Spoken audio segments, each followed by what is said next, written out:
Good morning, everyone. Selamat pagi. I'm Jongmyoung Lee. I'm Chief Science Officer of our Survey Station Network, Ocean. I'm going to open the workshop with a keynote speech on UNEA 5 as a turning point for addressing marine litter. Ms. Sammy Lee and Dr. Sun Kong helped me with preparing this presentation. In this presentation, I will introduce the history of international efforts to address marine pollution and UN Environmental Assembly's resolutions in marine plastic litter. And finally, I will share the prospects on formulation of a new global marine plastic treaty in UNEA 5.2. As you can see from this timeline, first reports of marine plastic impacting marine species were published in 1960s. Then, in the 1970s to 1990s, many legal frameworks and conventions were created to broadly address the need to protect and preserve the marine environment from pollution. We will look at some of the key conventions and protocols in the next slides. What's important to note is that it wasn't until the late 90s to early year 2000s when marine plastics came to the forefront of environmental issue. The watershed moment of discovering the Great Pacific Garbage Patch brought marine litter and microplastics to the limelight, and from then on, various sectors of the international community have continuously accelerated their effort to combat marine litter. First, we will start off by looking at the London Convention. In 1975, the Convention on the Prevention of Marine Pollution by Dumping of Waste and Other Matters, 1972, also known as London Convention, was entered into force. The objective of the London Convention was to promote the effective control of all sources of marine pollution and to take all practicable steps to prevent pollution of the sea by dumping of waste and other matters. Then in 1996, the London Protocol was created to further modernize the London Convention, and in March 2006, it was finally entered into force. The key difference between the convention and the protocol is the way they categorize waste. Under the convention, waste gets categorized as black, gray, and others. Dumping is prohibited to waste that fall within the blacklist. And for those in the gray list, dumping is allowed only upon obtaining a special permit, and it must be carried out under strict controls. All other waste not categorized as black or gray can be dumped if a general permit is issued. In comparison to the convention, the protocol adopts a more cautionary approach. Under the protocol, all dumping is prohibited except for the materials listed in the reverse list. This list includes dredged material, sewage sludge, vessel and platform, and other organic and inorganic material. Additionally, the protocol also prohibits export of waste from the purpose of ocean dumping and the incineration at sea. While both the convention and the protocol forbid the disposal of any persistent plastic and other synthetic material at sea, there have been calls to review the current state of dumping allowed under the reverse list, as dredged materials and sewage sludge often contain plastic litter and microplastics. Next, we will look at the Marpol Convention. The Marpol Convention, also known as the International Convention for Prevention of Pollution from Ships, was adopted in 1973 at the International Maritime Organization. Back then, it was the main international convention addressing the issue of marine pollution from ships. Then in 1978, in response to several tanker accidents, the Marpol Protocol was adopted.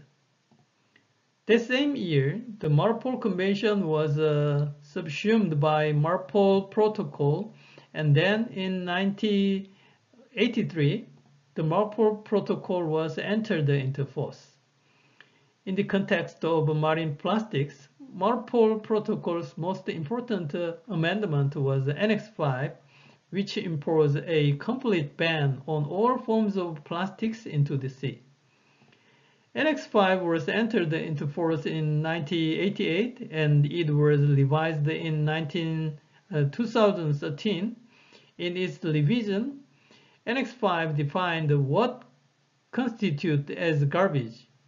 Garbage includes all kinds of food, domestic and operational waste, all plastics, cargo residues, incinerated ashes, cooking oil, fishing gear, and animal carcasses generated during the normal operation of the ship. But it did not include fresh fish and parts generated as a result of fishing activity undertaken during the voyage. Let's move on to looking at some UN conventions. The United Nations Convention on the Law of Sea, UNCLOS, was signed in 1982, and it was entered into force in November 1994.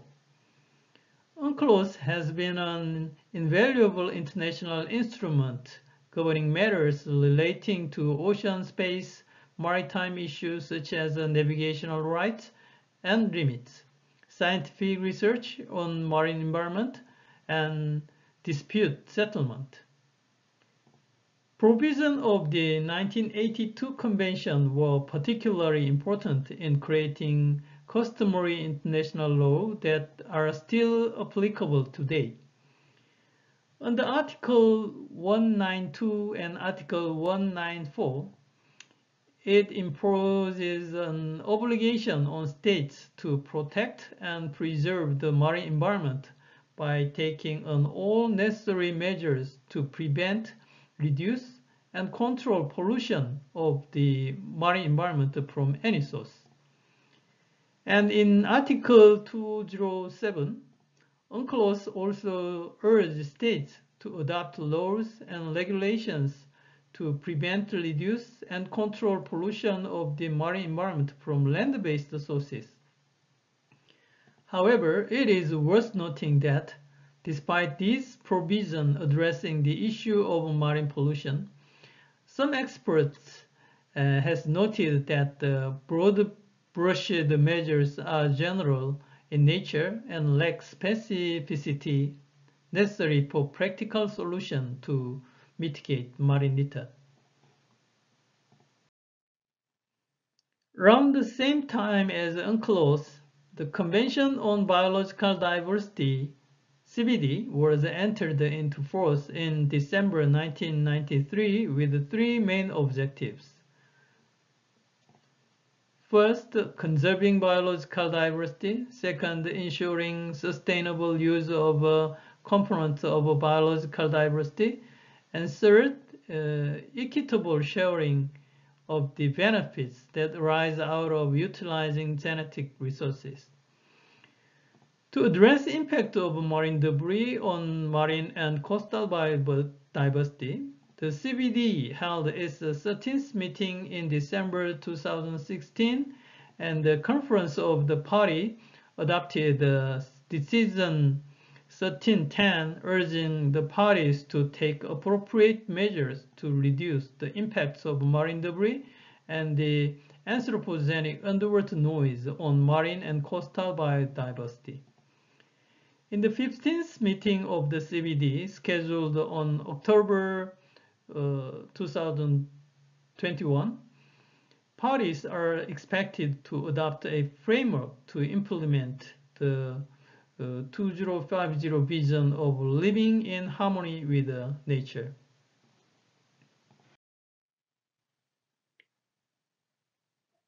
The Basel Convention and the Stockholm Convention are among the most important treaties administered under the UNEP.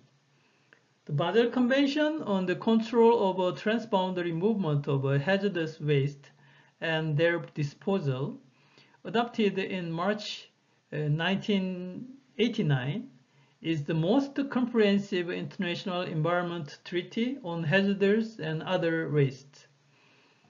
With plastics becoming a global environmental problem threatening human health and the environment, the Conference of the Parties adopted three important decisions to address plastic waste.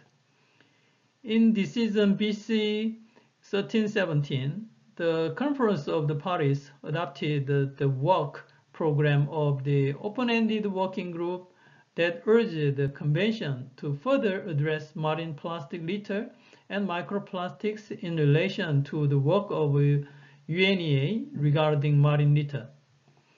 In Decision BC 1412, Amendment 2, 7, and 9 to the Convention were adopted in order to require prior informed consent when transporting transboundary shipment of scrap plastic and new entries for hazardous plastics and non-hazardous plastics were created. In Decision BC 1413, the parties recognized the marine plastic litter and microplastics as a serious global concern and emphasized the need for preventing and minimizing the generation of plastics. In addition, the Basel Convention established a partnership on plastic waste with more than 100 government and civil society members to improve and promote environmentally sound management of plastic waste. As an important legal binding international instrument, the Basel Convention serves a vital role in mitigating plastic waste.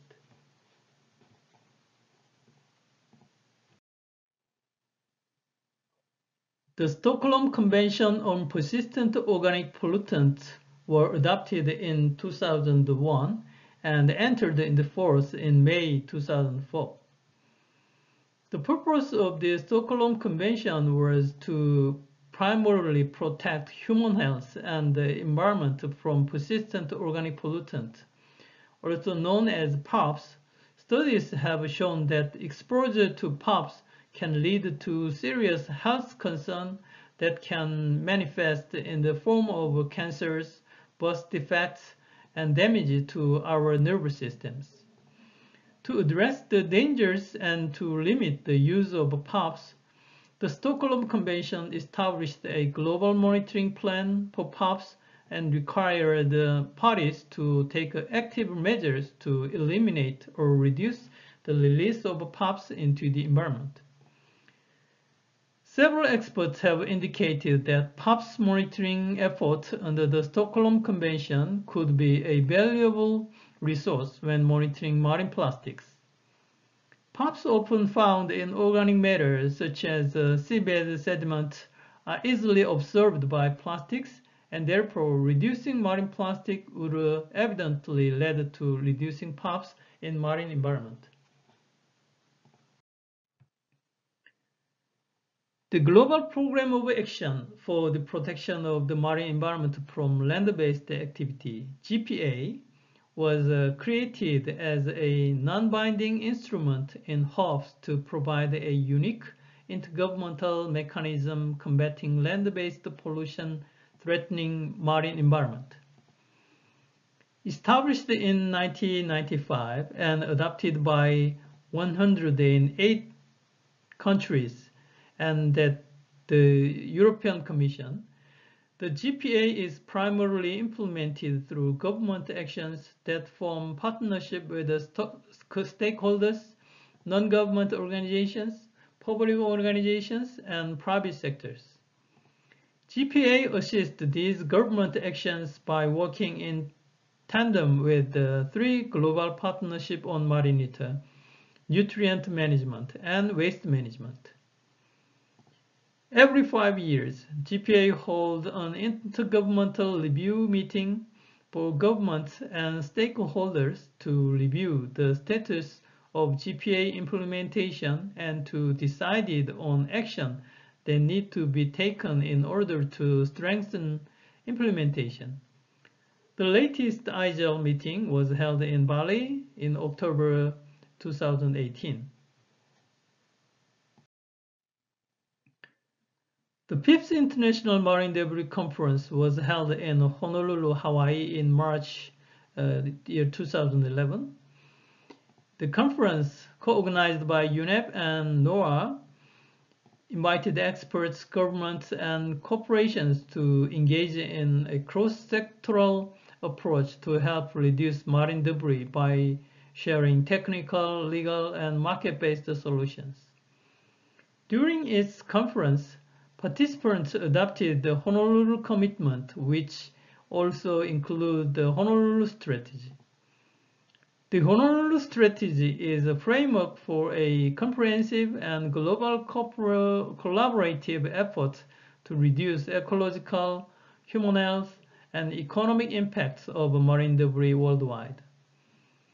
Using a set of goals and strategies that can be applied regardless of specific conditions or challenges, the Honolulu Strategy provides a planning tool to develop or refine marine debris programs, and it supplies a common frame of reference to facilitate collaboration. In 2022, the 7th International Marine Debris Conference will be held outside of US for the first time in Busan, Republic of Korea.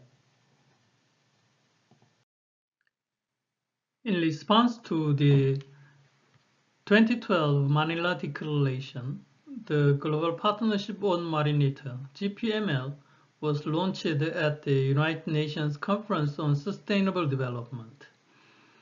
As a multi-stakeholder partnership, GPML aims to prevent marine litter and microplastics by providing a platform for cooperation and coordination to share ideas, knowledge, and experiences, and to identify gaps and emerging issues, and harnessing the expertise, resources, and enthusiasm of all stakeholders, and finally making a significant contribution to the achievement of the 2030 Agenda, in particular SDG 41. In February 2017, GPML launched its Clean Sea campaign to help government, private sectors, and the general public to reduce plastic pollution and to build circular economies. By encouraging innovative solutions, GPML helps to advance standards and policies that are devoted to ending marine plastic pollution. So far, 62 countries have joined the Clean Sea campaign. Since the 2020, GPML has been in process of creating an open source multi-stakeholder digital platform that integrates disparate data and resources on all stages of a plastic life cycle with respect to prevention of litter and waste, design and production, use and consumption, waste management, and marine litter monitoring and capturing. This ambitious project has recently completed its Phase 1 release and is now examining ways to shape the platform through user consultation and strategic partnership. The first UNEA meeting took place in 2014 from June 23rd to 27th. During the first UNEA meeting, parties agreed that marine litter and microplastics are an emerging global environmental problem and called for immediate action.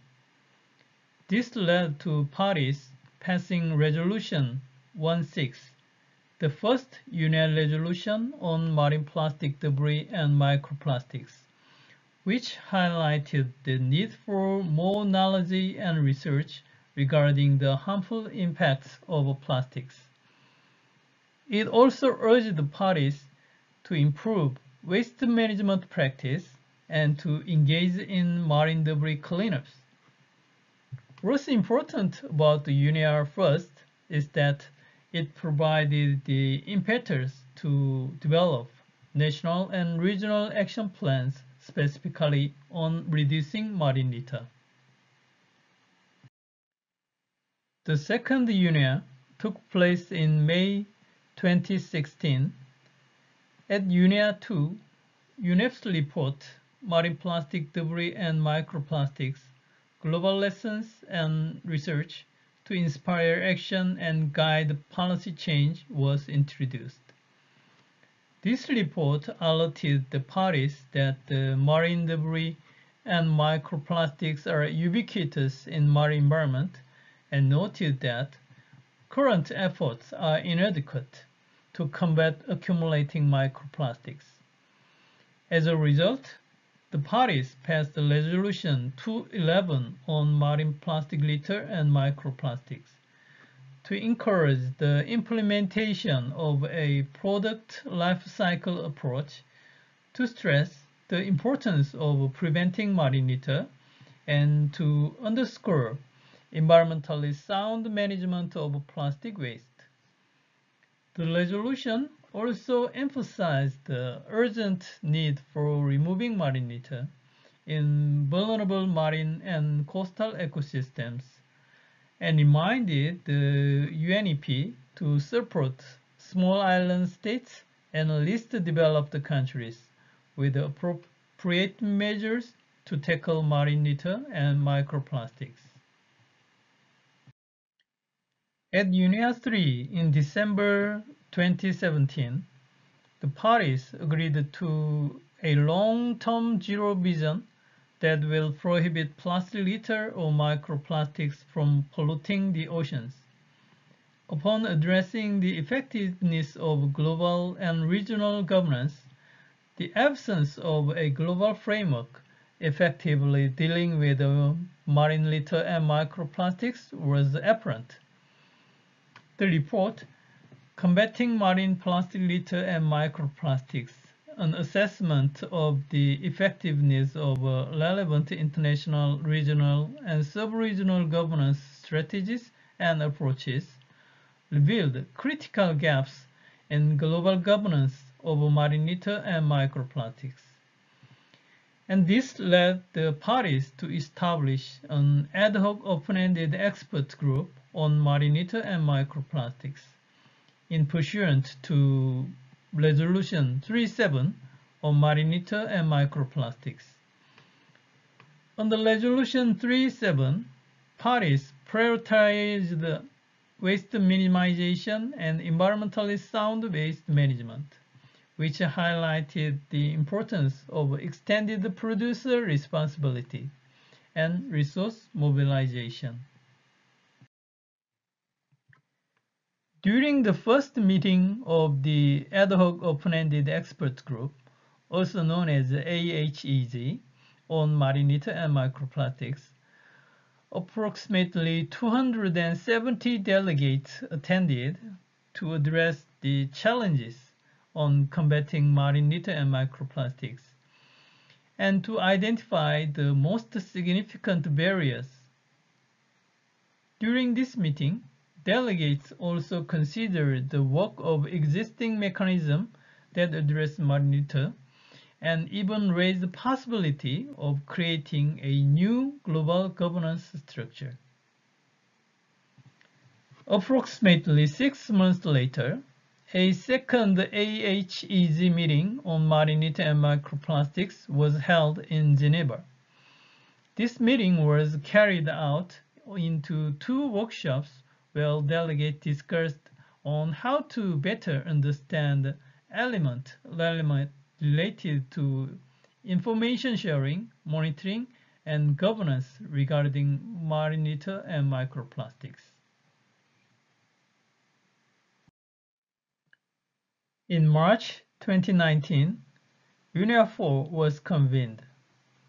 Parties requested the need for more coordination and cooperation, and noted that scientific and technological knowledge regarding marine plastics must be strengthened. During the fourth UNEA meeting, the parties passed the Resolution 46 on marine plastic litter and microplastics to address the importance of implementing previous UNEA resolutions on marine plastic litter and to further encourage effective monitoring on land and seas. In addition, the resolution called for collaboration with the private sector to create innovative product designs and to reduce the discharge of plastics into the marine environment. Through collaborative actions, the political measures reducing single-use plastics. Furthermore, during this first UNEA session, AHEG's mandate was extended to UNEA 5. During the third AHEG meeting in November 2019, delegates requested the Secretariat to compile ongoing work on marine and microplastics to better construct an effective response. By the fourth AHEG meeting, delegates agreed on a chair's summary to be reported during UNEA 5. Upon assessing and analyzing existing instrument measures and initiatives, many delegates indicated their support on creating a new global treaty, while others were a bit hesitant. Additionally, the scope of a new global treaty on marine plastics or plastic waste in general has been a point of discussion. While some member states have indicated their support for a global treaty solely regarding marine plastics, many have voiced their desire to regulate plastic waste in general. In the upcoming UNEA 5, which is scheduled to be resumed in early 2022, parties are expected to address more substantive matters on achieving sustainable development goals by 2030, and gleaning from the discussions made during the May 2021 pre-meeting of a ministerial conference on marine and plastic pollution, parties will likely agree on creating an intergovernmental negotiation committee with the hope of developing a new global treaty in the near future. Ocean, like many others, is excited to see what UNEA 5.2 will bring and eagerly hope that member states will take ambitious steps toward making the marine environment plastic-free. Thank you for your attention.